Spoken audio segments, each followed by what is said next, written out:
This is a El Boogie and the Bell public service announcement.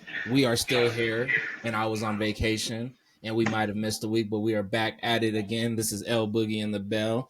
I am the Bell here with El Boogie. El Boogie, how are we doing? Hey man, back off of a week hiatus. I feel like Goku when he comes out the hyperbolic time chamber. Like I've just been recovering and I'm ready to go, man. Ready to get into action. Alrighty, fair enough. And of course, yeah, it's been a bad break. Went to see some family, and oh man, getting in a little bit. Anyways, moving on to segment number one. A little rusty. Going straight into segment number one. Of course, it is El Boogie's GM takes. El Boogie GM takes, NBA GM takes. First time ever, and he's gonna get us started here. El Boogie, what do we got going on in the league? All right, so yeah, starting with NBA GM takes because we're already through most of the NFL offseason, already through the NFL draft. So switching gears to basketball. So I'll give y'all some basketball GM takes, and I'm gonna start by focusing on teams that aren't still in the playoffs. So for this week, I'm stepping into the GM of the Orlando Magic.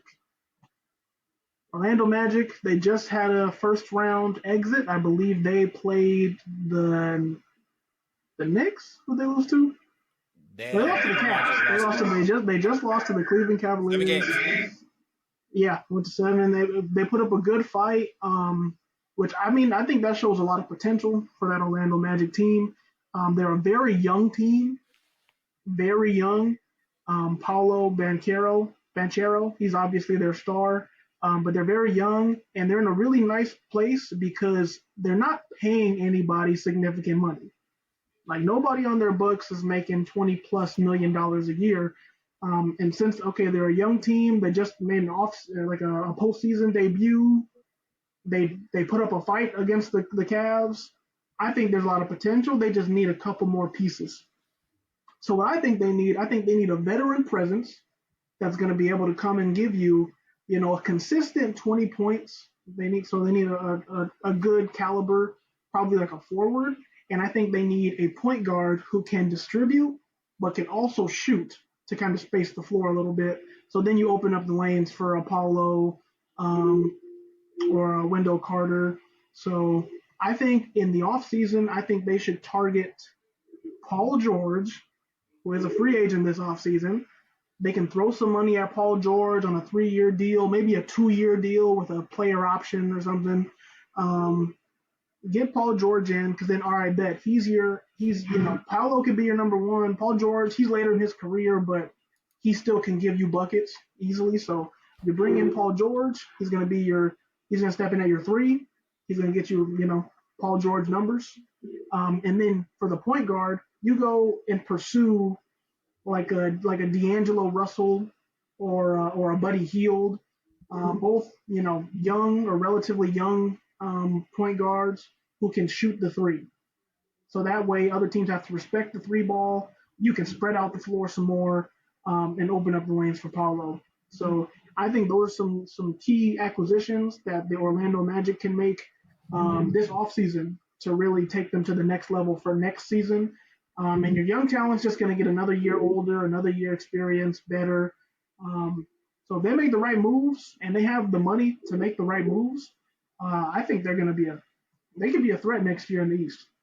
See, I love this. I love this pick. The only problem I have, and I'll always have with some of these, especially GM takes, is you're the GM of the Orlando Magic. I hate the Orlando airport. It's like literally confusing as hell. Nah, it's horrible. Have you ever been to Orlando? Never know. It's terrible. It's crazy. It's surrounded by a lot of water too. Like it's like lake. It's like a very tropical, like lake beach house, not beach house, but like lake house type vibe place. Like even when you're looking at it on the map, you're like, damn, there's a lot of water in this city. Paul George has been to LA, Indiana. He's been to Oklahoma City, so that's what I would consider the lower market team, and that's departure of Kevin Durant. So he kind of went in to fill in that space. Was there with Melo and Russ? Younger team. What is the selling point? Like, hey, you're on the phone with Paul George. this is why you should come to this team. You're talking to Paul George. You're not talking to the Bell. You're talking to Paul George. This is why you should come for this team, and this is what we're going to offer you next season in the intermediate time. Well, I mean, listen, he was just on the Clippers, a team, a powerhouse on paper of all star caliber talent, and they were all at the back end of their career. And what happened? First round exit. Mm. So joining up with another super team of older stars, that's not going to get it done. He just did that. He spent the last couple years in LA playing with Kawhi, and yeah, when it's going, it's great. But Kawhi's hurt all the time. James Harden was playing good, but still just not enough to get it done. So why not surround yourself with a bunch of young talent on an up and coming team? Also, in the Eastern Conference, which is easier than the West, at least give yourself a better shot at getting to the finals. Um, and one, they have the money to pay him, and two, it's Florida, no income tax.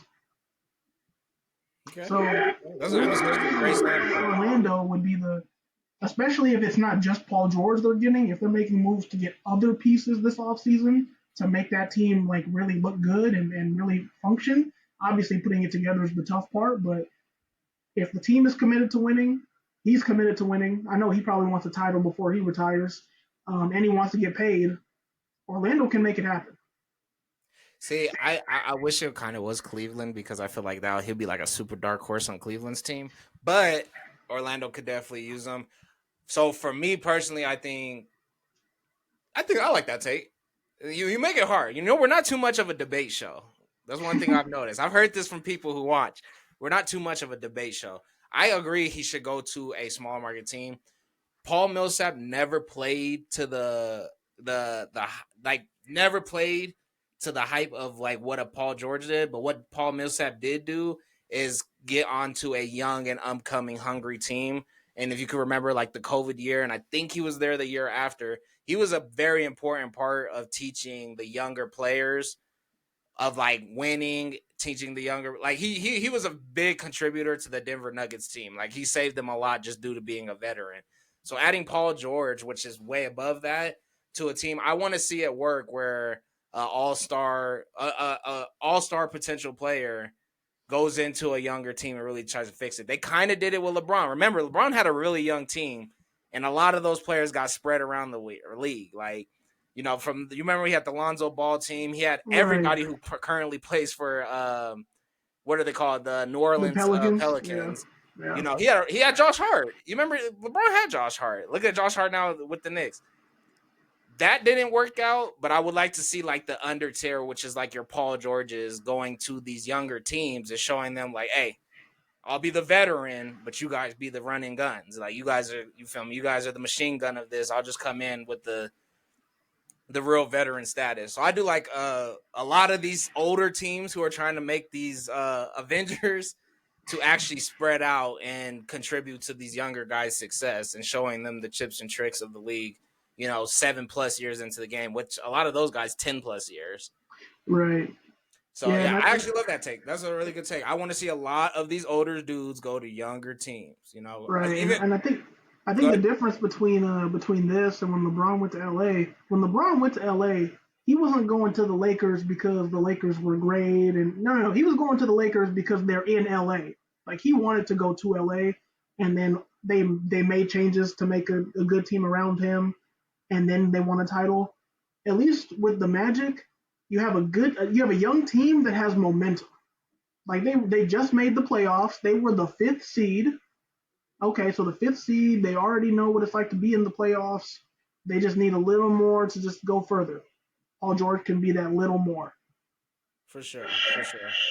Um, yeah, I like that take. All right, moving on. Segment number 2 is going to be El Boogie and the Bells trivia. El Boogie, I will be going first.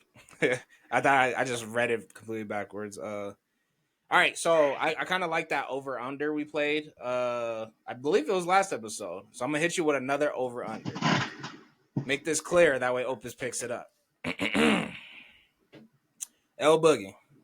This is over under on 10 NBA players from the past 30 years Playoff average. I still botched it. Playoff average. Points per game average. Okay. Number 1, LeBron James, over under 28 points. And this is for his entire career or just the last? Just playoff average, including this past season, but playoff average. Points per game. Over under 28 points. It's a lot of points. You remember he was a rookie at one point. Oh, he didn't make it his rookie years. Over. Over. Yes, sir. Kobe Bryant, over under 26 points. Over. Michael Jeffrey Jordan. This is a good one. Over under 33 points. Under. Ooh, good job. Tim Duncan, over under 25 points. Over. Under. Really? Yes, sir. Slow and steady pace. He didn't have to have a big game every game. Shaquille O'Neal, over under 30 points. Career average. Under. Good job. Kevin Durant, over under 30 points. Over. Good job. Dirk Nowitzki, over under 28 points. Over. Under. Really? Yeah. Dirk, 26, it says. Dwayne Wade, over under 22 points. Over. Good job. Stephon Curry, over under 29.5 points. Give me the over. Under. What? I know. So maybe early in his career, it could have been like 16s and 12s that hold you back. Yeah, I get. I don't know. We've seen Maybe Curry put up some super early in his crazy ones career. in the playoffs. And here's a crazy one. Hakeem Olajuwon, over under 25 points. Under? Over. Really? Yeah. I always pictured him more like defensive. Like, not that he couldn't score, but you know. Yeah, for sure. All right, hit me with it. Boogie's trivia. All right, hey Bill.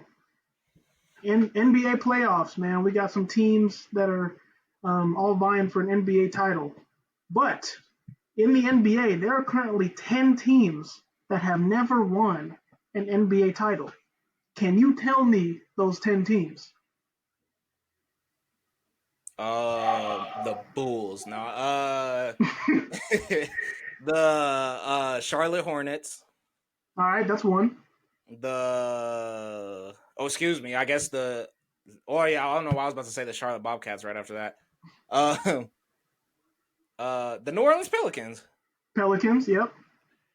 10 teams. That's a third of the league, and we still put all our money into the people. Excuse me, my team made it, but people put all their money. The Timberwolves have never.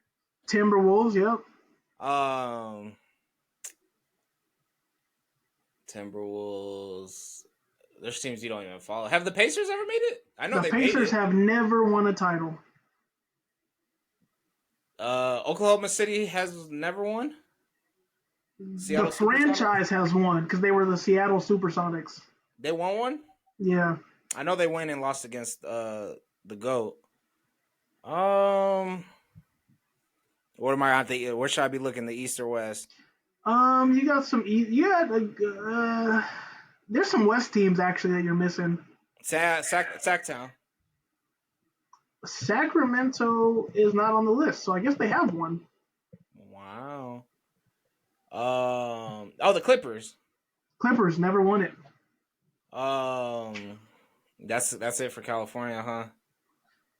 Yeah, no more California Just teams. got their first one. Are we Midwest? You got some that are. You got like Orlando has never won a championship. Orlando never. So you got 1, 2, 3. You got 4 teams left. Toronto's definitely won. You got 1 in the East and 3 in the West. Vancouver? Huh? You don't remember Vancouver? Vince Carter's team was Vancouver? Were they? That team called? They're not here. Okay. No trick questions. The Knicks. What's it called? Who's right next to the Knicks? The Nets. The Nets. They have never won a title. Damn, how many am I at? 7? You're at 7, and now you're only Western Conference teams. Western? Yeah. What the heck? Oh, Memphis. Memphis never won it. There you go. So two more, and these two are going to be kind of hard because it almost makes you think that they've won one, but like historically they've been pretty good, but never gotten it done. Oklahoma City, I already said, right? Yep. Midwest? Closer to the West Coast. Wow, where am I missing? Colorado. What's after Colorado? Oh, Utah Jazz. Utah Nice. Jazz have never won it. Salt Lake City. Who else is there? There's no team. Phoenix, Arizona? The Phoenix Suns. They They actually have the never most. won. They have the Wow. most finals appearances without having a championship. They have how many? They have been. I know Chuck's been. They've been three times.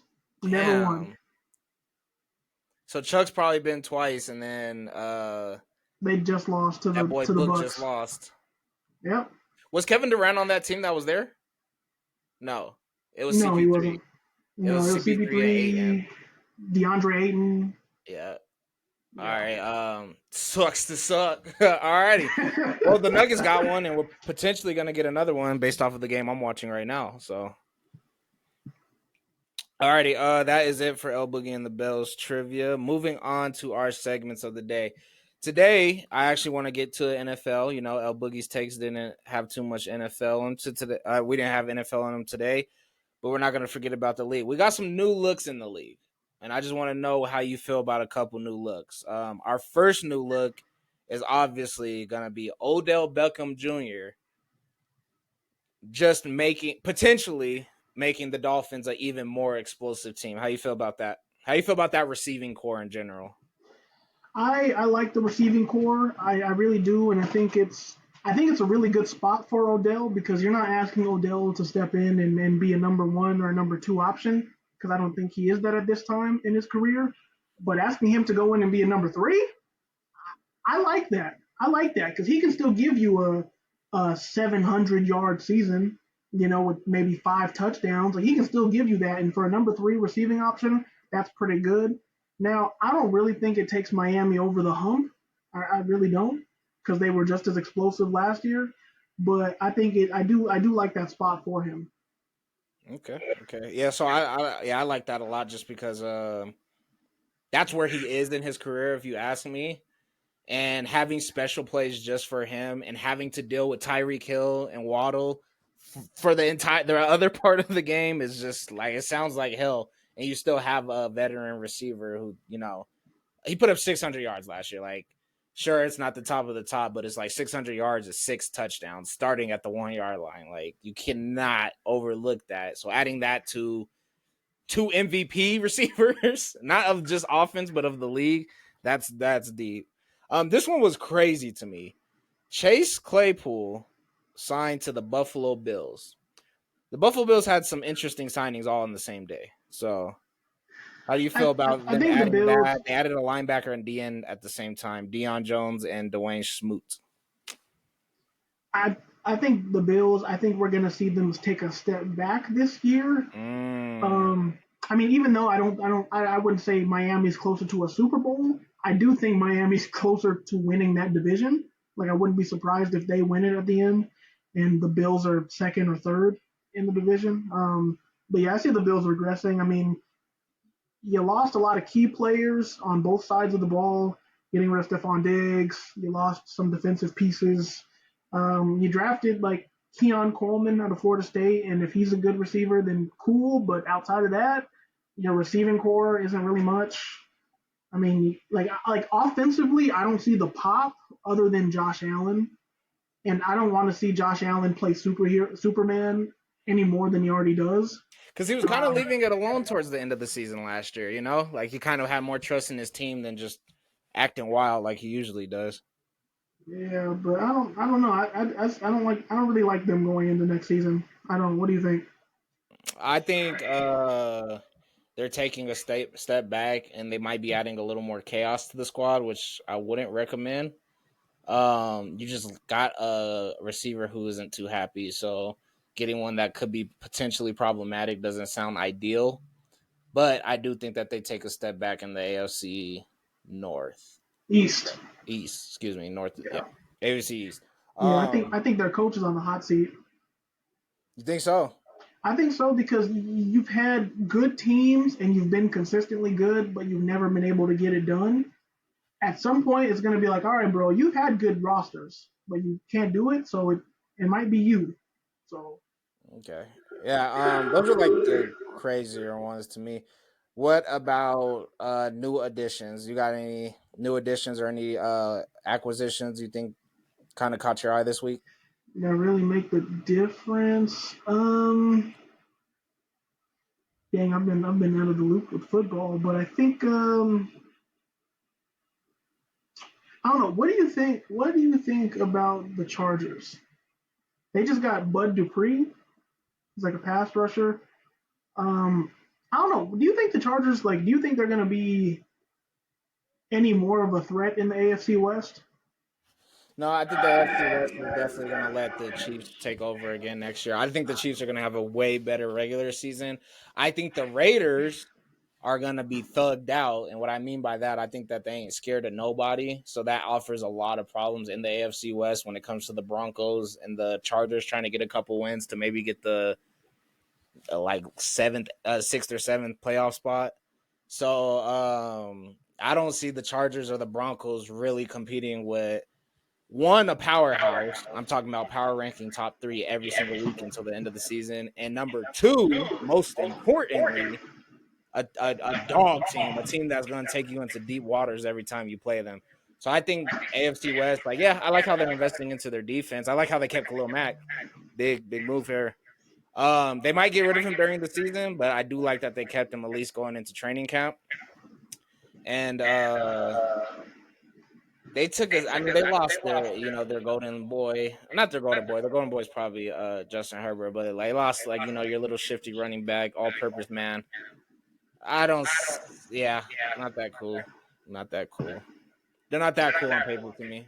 Great defense though, or good defense being put together. Yeah, I was surprised that they kept Joey Bosa and Khalil Mack. I did not see that coming. I also didn't see them getting rid of Keenan Allen, but what do I know?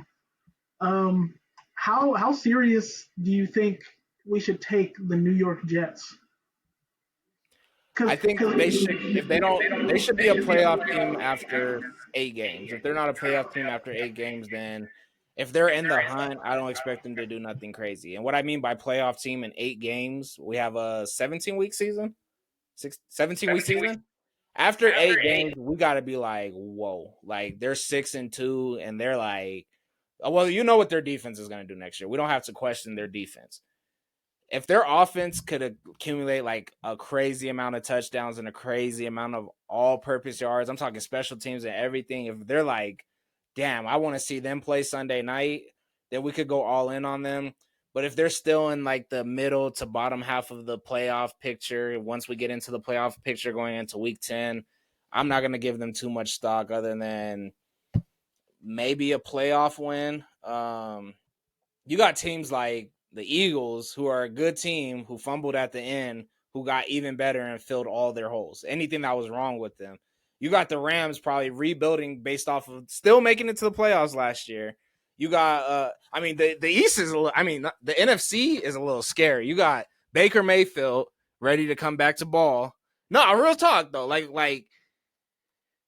Oh no, I'm tripping. The Jets are in the AFC. I'm tripping, right? I sound crazy, don't I? That sounds nuts. I was letting you go, man. You was on it, man. No, I put zero stock in the Jets going and doing shit in the AFC. There's way too many powerhouses in the AFC, if you ask me. I don't have them over. I don't have them at the top of their division. Come on, look at their division. I honestly, and the only reason why I'm giving them a chance to do something is because we're in a very similar boat to where we were a year ago, where we don't know how Aaron Rodgers and this team is going to look on paper because we only saw it for 4 plays last year. So we really don't know exactly what's going to look like. Imagine if Aaron Rodgers comes and he's playing like MVP Aaron Rodgers. They have a bunch of young weapons. They really boosted their offensive line, so I expect them to not only be better in pass protecting, but also running the ball with Brees Hall. And you have the good defense still. I'm not saying like I'm super confident they'd win the division, but if the Buffalo Bills have a huge decline and they can rise and take that second spot in the division, I could see them being a number 5 seed going into the playoffs. I could see it. What does it do though? You think that's Super Bowl capability? I think that's a playoff win because five plays four, so you could beat whoever wins. I guess the AFC South maybe I don't know, but you know what I mean. Like being a good fifth seed, I could see that for the Jets. I really could. I mean, obviously we're speculating. Like I said, we're in the same boat where we were a year ago when people were like, "Oh, Aaron Rodgers, will they make it to the Super Bowl?" It's like I'm not saying it's that far, but could I see them being a 5 seed, second in the division, winning a playoff game? Yeah, I could. I really could. I say, are we talking about like what's the peak, or are we talking about expectation? Because their peak for me Expectation. is the second round of the playoffs or getting out of the wild card. Their expectation is the Super Bowl for some odd reason because of a 40-year-old quarterback who has won one Super Bowl and has not played a full season in probably going on 3 years. And if we're discluding COVID going on 4 years and was injured really bad even before then, correct? Which brought up this whole the actual starting quarterback for the Packers. So I'm like, yeah, I mean, the expectation and their peak for me is two totally different things. Yeah, I mean, you spent all that money for Aaron Rodgers, and you thought he was your missing piece. So yeah, I guess there is an expectation for them to win, and I'm not saying I expect them to win, but I expect them to be a threat. I expect them to be better. Obviously, I would not be surprised if they beat the Bills up. Wouldn't be surprised. So I don't, but it's all dependent on Aaron Rodgers putting it together. He should be healthy. A year removed from a torn Achilles, he should be more or less ready to go. So, yeah, I see. I don't know. Maybe I'm just a believer in the Jets. I don't know what it is. I love watching their defense. I love how their defense keeps them in games that they don't have no business being in. I love that they had Zach Wilson do nothing and got made a lot of fucking money to do absolutely nothing. And with doing nothing, his defense did everything and they still would lose games. And they won a couple games with that method. So adding a veteran quarterback, do you see 11-6? I see them as a 10 and actually, yeah, no, 11-6. I like that. Yeah, I could see them as an 11-6 team. Aaron Rodgers isn't great, but Aaron Rodgers is efficient, averaging like 270 yards a game, 2 touchdowns. Make 10 the and off- 7 make by the peak offense second make the round. offense actually a threat versus like non-existent. I can see that. I really can. 10-7. Nah, I got 10-7 second round exit. I don't think they could beat a Houston, Baltimore, or a Kansas City Chiefs, and I don't think that they could avoid them in the second round. So, but a Houston versus Jets game would be pretty lit in the play. If the seasons go as we thinking right now, so early and so immature, like that would be a pretty dope playoff game to see. Young versus new. I guess the Jets aren't old. Their star Yeah, players are young as heck. They're like just I said, other than Aaron Rodgers and what like Tyron Smith, like they're a pretty young team. So I don't know. I guess it would be a cool matchup. I guess. it would be. Alrighty, moving on. So, of course, we did miss our week, but we are back, and we are back, and we are here to stay.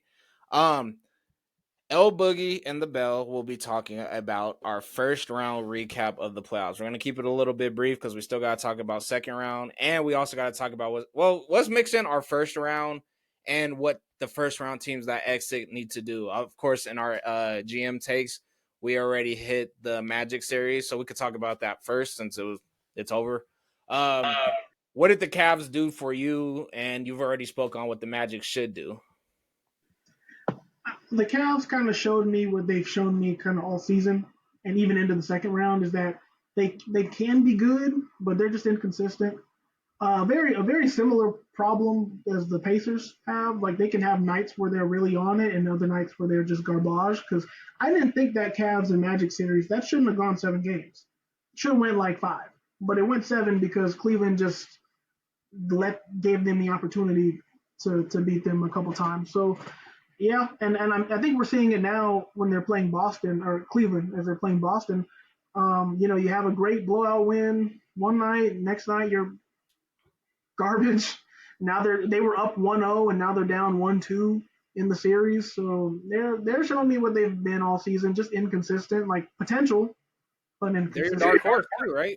They are my dark horse to do something, and maybe they'll prove me right and they'll come around and stun Boston. Maybe they'll take it to 7 games and beat Boston. I don't know. I would love to be right, but I would be kind of surprised if it happened. So yeah, that's what I take of that Cavs Magic series. Okay, okay. I think the Who, biggest shock was the let me Pacers Bucks. say it again. Pacers Bucks. Pacers Bucks. So I have an apology to give out. I look crazy this episode. I have an apology to give out to El Boogie. So I said that the series was over after game one because it was Dame time. They had Dame and Giannis out. Giannis never came back. Chris Middleton really is a star in this league. Like he balls. He balls for real, but he can't do it by himself. Not against a Pacers team who was a very well put together team. They were just too banged up. I think that they were the better team. I think even though they didn't have the camaraderie, another word that I'm gonna try this week again to say, I think that they just don't have it yet. But I still think they could have beat the Pacers, and I think they're gonna beat the Knicks. But I don't think I think they will get stopped out by like the Celtics. But I don't want to get too ahead of myself. The only thing they need to work on is being a team, making sure that both of those players are rested for the playoffs and their back pieces. If they're going to be a 1 through 4 seed for the next 2 years while they have Giannis and Dame, they just need that's all they need to focus on is the back of the roster needs to play really hard towards those last games so these guys can rest up and get ready for the playoffs.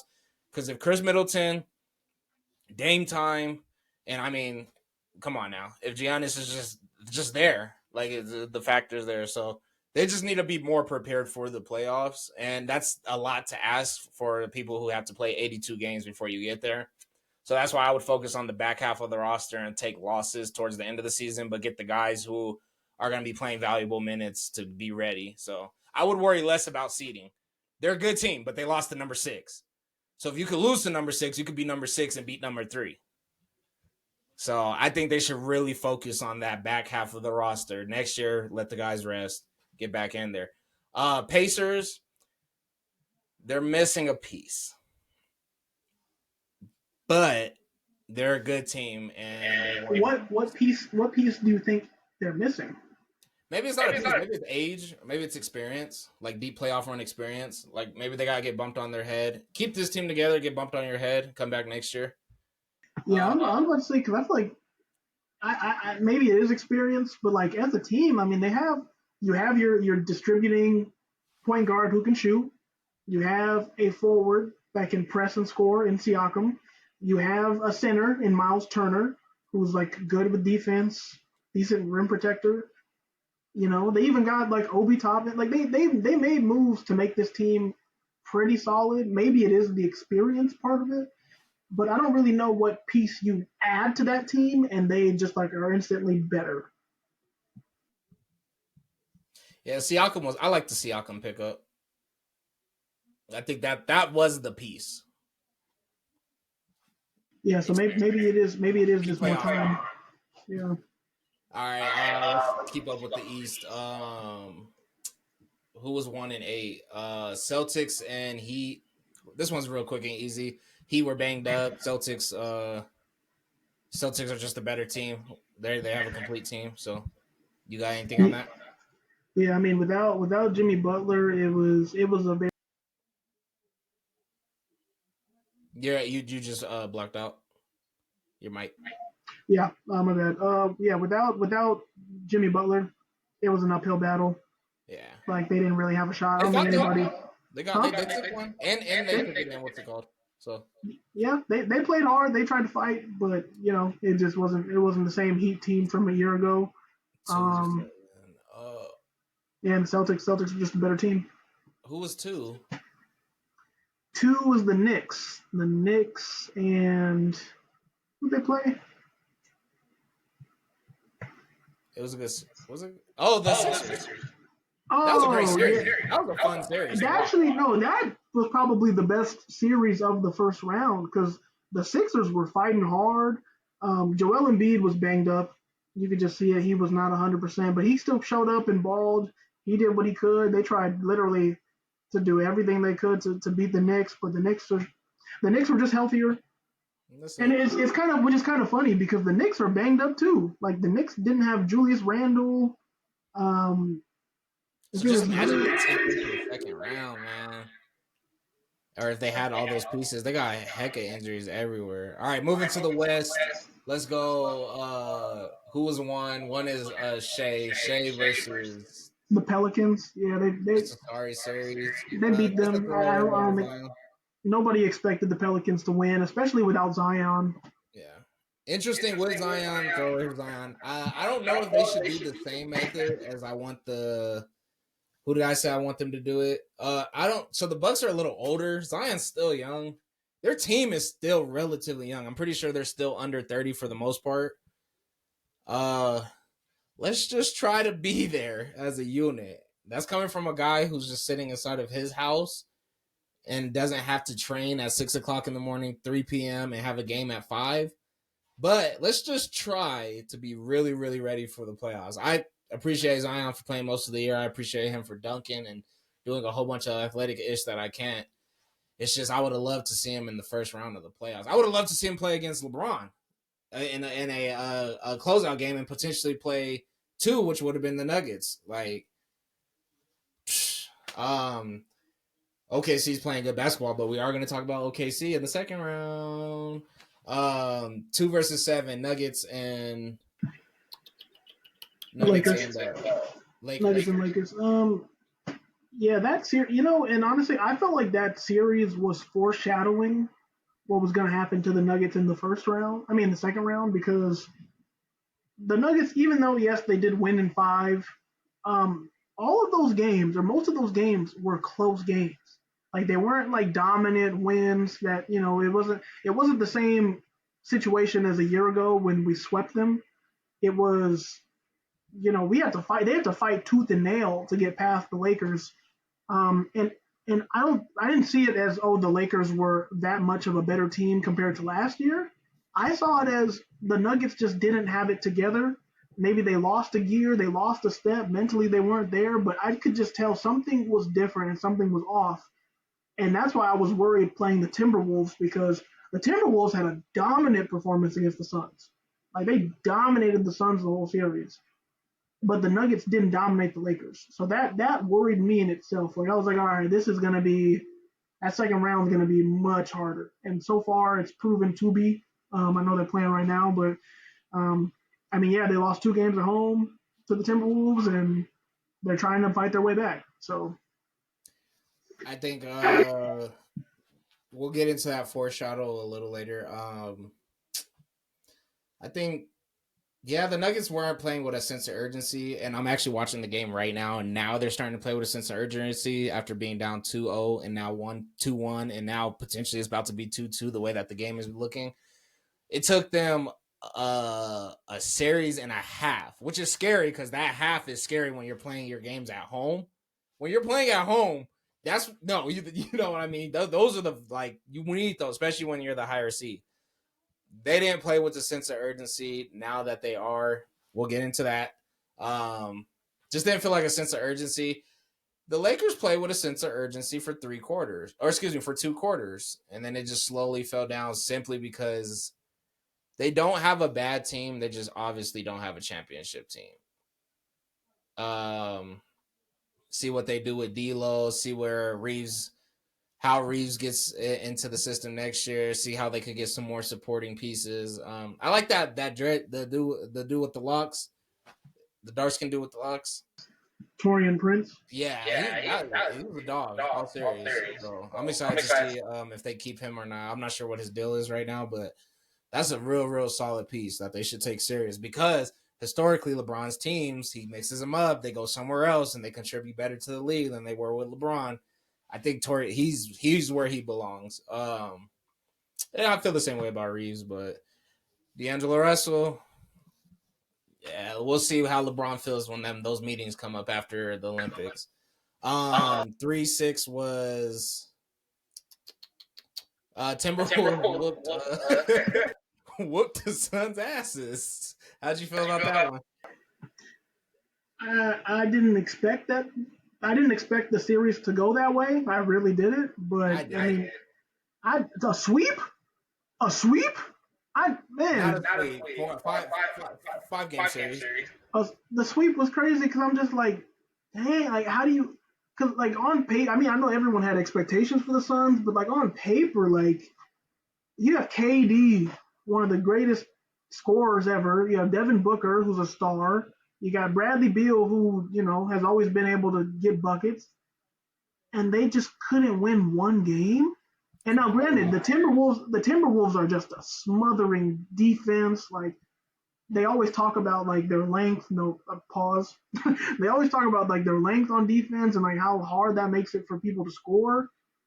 And like they just gave it to the Suns. They just gave it to the Suns. Like it was no contest. See, I think the Suns went wrong when they let Aiden go. I'm not sure if they could afford him or his happiness with the team. But that big right there was very valuable because I mean, look at the way that the Timberwolves played. Look at the way they played on the Nuggets, the defending championships in the first two games. It's like that shit is scary. Like nobody, I don't want it. You don't want to see your team play against that. Like damn, like that's real frustrating basketball.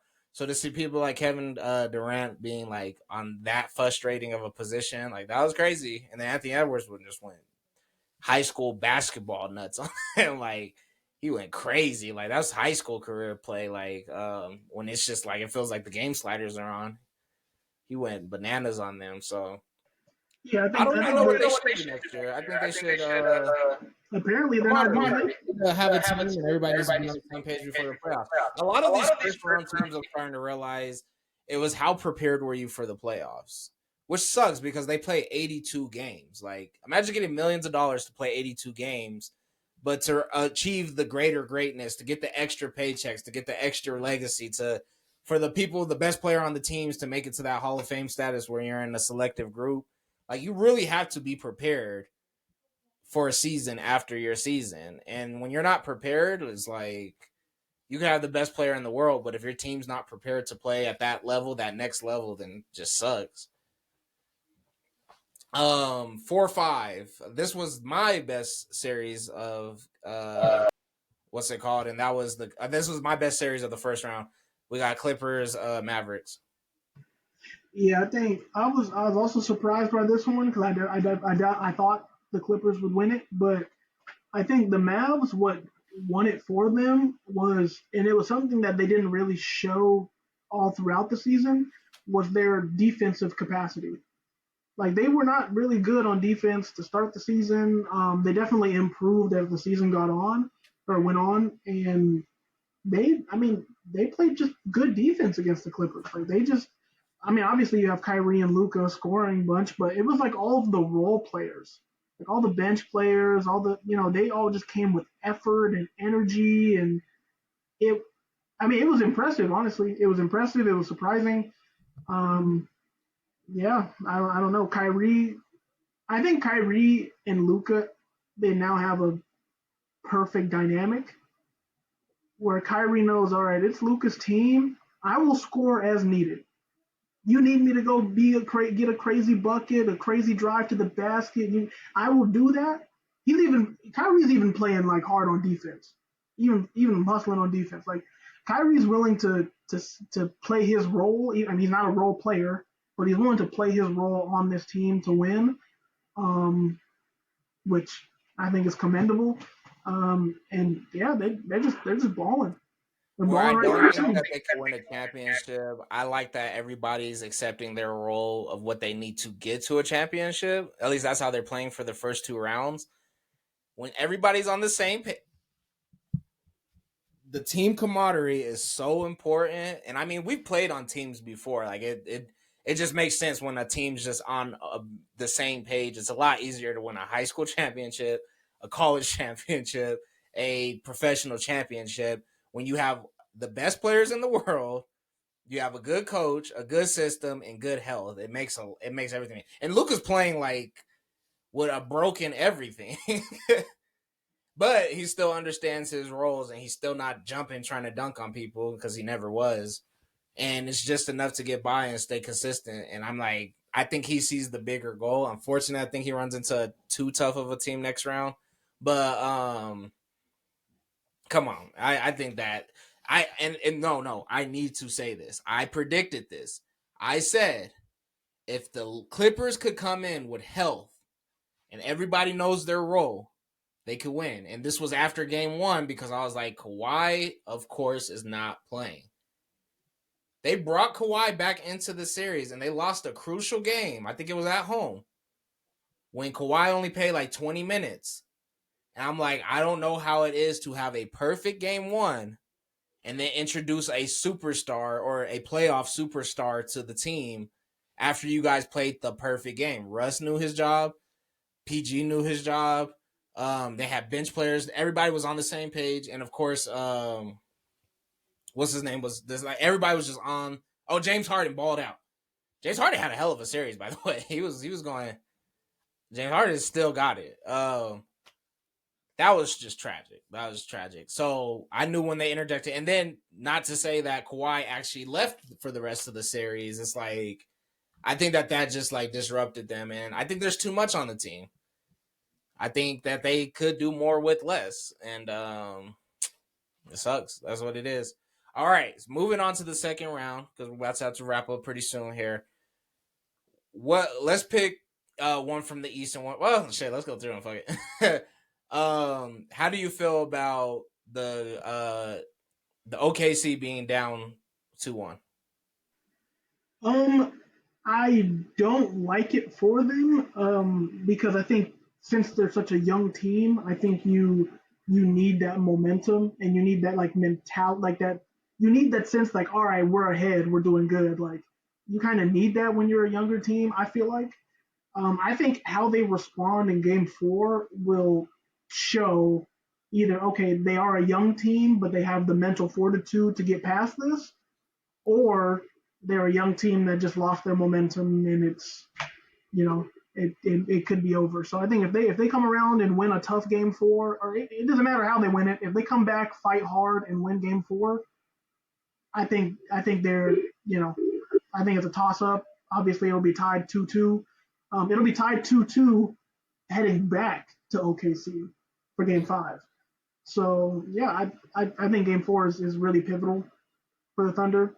And then for Dallas, like if Dallas just has to keep playing their game, just keep playing their game. Like I said, their role players are balling. Like even if they're not scoring hard, you see them diving for balls, blocking shots. You see them doing everything they can to try to win. Like that looks like a team that really wants to go far and win a title. Yeah, I think Dallas is they understand their roles more and they have the experience to understand their roles more. I do think OKC everybody understands their role. They have a great team camaraderie. I think they're all well put together. I just know that they're God dang Jamal Murray just hit the craziest shot. I just do know for a fact that this is a very similar situation to what the Nuggets had years ago when they were the number one seed. They still got bounced out first or second round just because they weren't there yet. And there's nothing wrong with not being there yet, but when you're not there yet, the league will show you that you're not there quite yet. So I could see this second round exit, and I could see a championship as soon as next year. Same thing with the Timberwolves. I could see a second round exit, and I could see potentially a championship next year.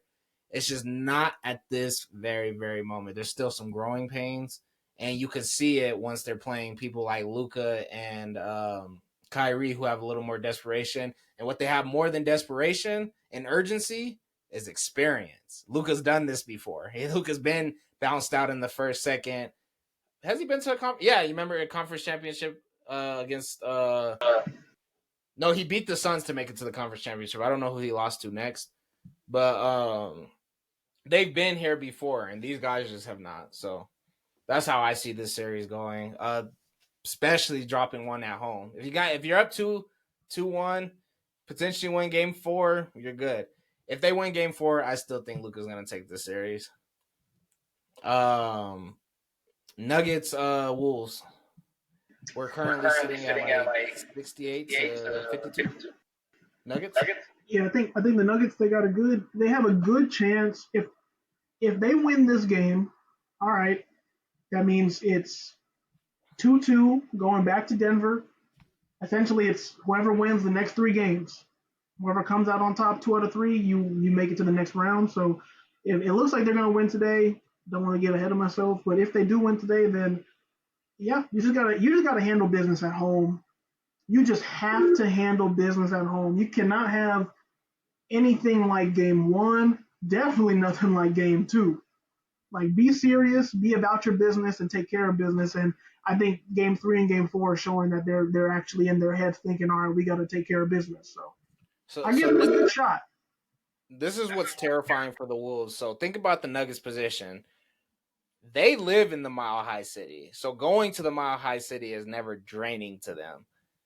Now, they dropped 2 at home playing around, but they gained the urgency playing at the Timberwolves, which is, I'm assuming, at a lower elevation, much lower elevation, a much easier climate, and they came with a sense of urgency. Jamal Murray was getting booed the whole 3rd game. So if they win this 4th game and they go back home and they bring back 2 wins to a Nuggets crowd at that elevation, I'm like, the Timberwolves currently are playing drained. The Nuggets weren't playing drained; they were playing bad. I feel like the Timberwolves are playing like they're drained, like they're tired, like they can't keep up with this team.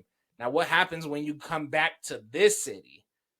I see Game 5 being a terrible time for them. And if you drop 2 at home, I think the tides completely change. Where yes, you could win Game 6, but man, how discouraged are you dropping 2 at home, going to the Mile High, being exhausted? Coming back home to a team that just took you down to. Looks really scary for the Timberwolves. Now, if they come out with a win in this game, it's a better position, but it doesn't change the fact that they're going to be really tired after this Mile High game. That no matter what happens today, we're going to have that Mile High game, and I think the Nuggets will win that for sure. Moving to the East, we have the Knicks versus the Pacers. The Pacers tied it up, so now it's 2-2 going back to New York. I mean, the Knicks are beat. I mean, not beat. They're beat up. They're injured. Pacers are fully healthy. Like they were the best scoring offense in the NBA this season. So I think the Knicks are in trouble. I really think they're in trouble. Like, I think you need to have I think, unfortunately, and I don't want to put this much pressure on Jalen Brunson, but Jalen Brunson needs to be Superman. I know he's not 100%. I know you need him to be Superman. You need Dante DiVincenzo to be Superman's kid. Like, you need the players that are playing to ball the hell out, because Indiana's coming, and the fact that they just put 1-2 at home, they're not going anywhere. They're going to give you everything they got. They're going to give you their best shot. So if you're not, playing championship basketball, you're not going to get to the conference finals. So, but I think the Knicks can do it. We just need to see how they come out for Game 5.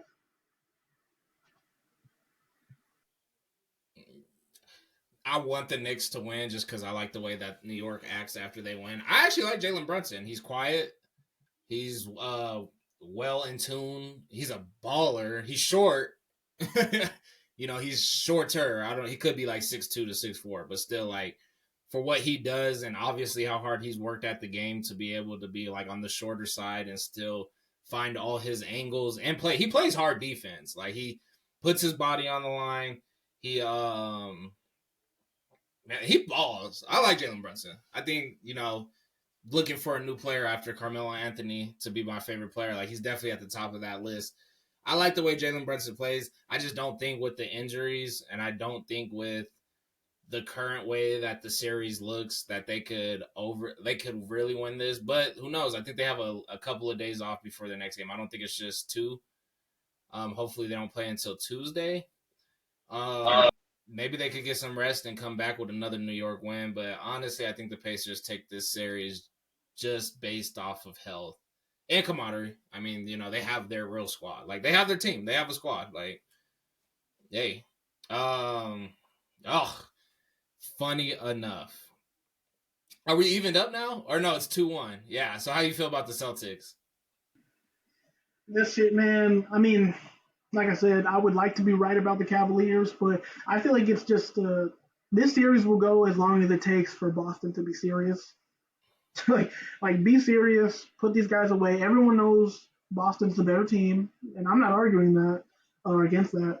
But yeah, I think the Cavs, even though it is only 2-1, and the Cavs have another game at home to even it up, I don't see them. I don't see them winning this. I see best case scenario. This game goes. I mean, the series goes to 6 games, and the Celtics take it. That's what I see as the best case scenario for the Cavs. Um, so yeah, that's I think. I mean, the Celtics know. The Celtics know they have a team. They have a squad. They need to show that they can get it done. And giving the Cavs any glimmer of hope isn't the way to do it. Let's do the Celtics are the Dallas Cowboys of the NFL. I mean, the Dallas Cowboys of the National Basketball Association. Do they fumble this series? Let's see game 4. I like 2-2 game 4. Or excuse me. Yeah, 2-2. I wish Cleveland would have came through, but they did not. So I don't think Cleveland makes it far at all. But the Celtics are the team that they need to play to make it far. So I don't know. I want the Celtics to win the Eastern Conference Championship. It's just it'd be really funny if they wouldn't, if they don't. So I think if any team beats them currently where we stand right now, it's the Celtics. I mean, it's the Cavaliers. So that's about it. Any other take on that? No, man. I want the New York Knicks to come out the East, man, because I know their fans are going to tear that city apart. That's what I want. But we'll see. We'll see. I just want, the Knicks. That's the only thing you want. You want them that crazy. That's it. Like, I mean, excuse me, not the Knicks, the New Yorkers. You want to have absolute bananas. But anyways, I think that wraps up our longest episode of El Boogie and the Bell. That's what we get for not bringing our words of wisdom last week, but we are back, and we are back consistently as always. El Boogie, go ahead and take us out as usual. All right, as my brother said, we're back on schedule, sending y'all giving y'all content every week. So thank y'all for tuning into this episode. Catch us next week, same time. Give you our sports takes. And like always, check us out on TikTok, YouTube. Give us a like, give us a comment. Let us know if we're saying crazy stuff, good stuff. Y'all agree with it, whatever. Y'all like the content, y'all hate the content. Let us know. But anyway, appreciate y'all tuning in. We'll catch y'all next time.